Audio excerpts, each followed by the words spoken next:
Kurt Searcy is asking, what, if anything, are you guys hearing about how the strength and conditioning program is benefiting the players this summer with full and uninterrupted summer?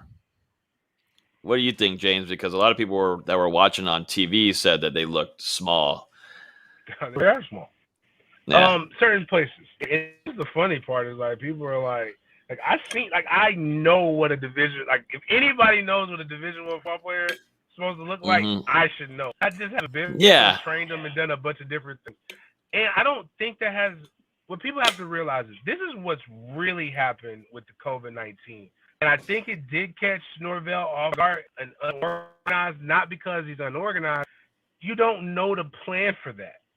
So when COVID-19 hit, it completely shut down every aspect, not just weight room, nutrition. There's no more chow hall. Like when I was playing, when most people know, there is literally the training table that you can go get breakfast, lunch, and dinner from.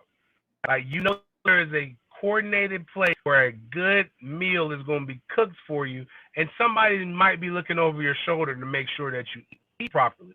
You can't out gains or losses. Like for people who are in the fitness world, and part of the reason why I don't have them is abs are made in the kitchen. If you're in McDonald's, now granted, when I burn so many calories that I can eat whatever the hell it is I wanted to and maintain weight. I remember one time I ate 10 junior bacon cheeseburgers and a large Coke. That was and that was a snack. I was starving and I went out and ran 110s or something like that.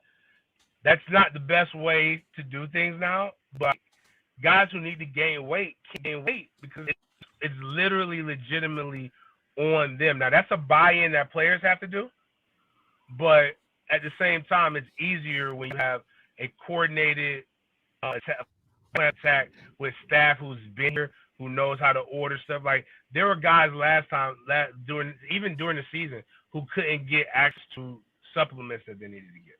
Because unlike before, where the supplements are really available, they have to order it and then give you an allotment.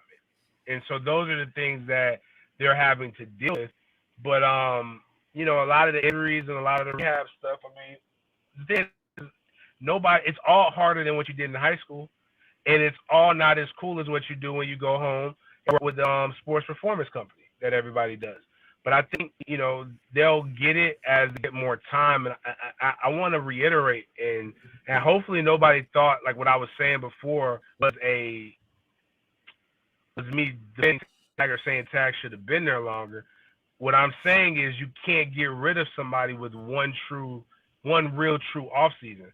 So it's going to take 2 to 3 years to really let this stuff stick, like 2 years, and have guys who understand what they're doing. Like, per analogy, like if you've played football before, like Mike say at the youth camp, anyway, something like climb, like even 1, 2, 3 climb. Like people see like things like that and think it's easy, but it takes years of repetitive behavior to know what you're supposed to do when this whistle in period 1 blows to automatically do it.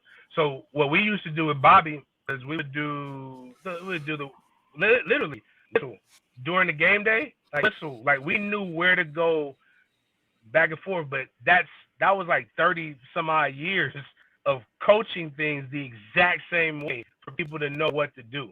That's the real culture that everybody talks about.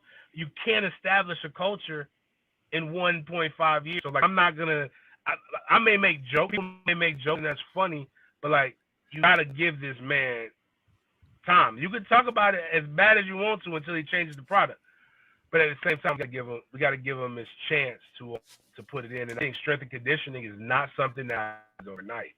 I know we like to think it, but it's still on the players, but it's also nutrition. And the one thing that to wrap it up that Mike Offer told me when he did my podcast was one of the things that he noticed.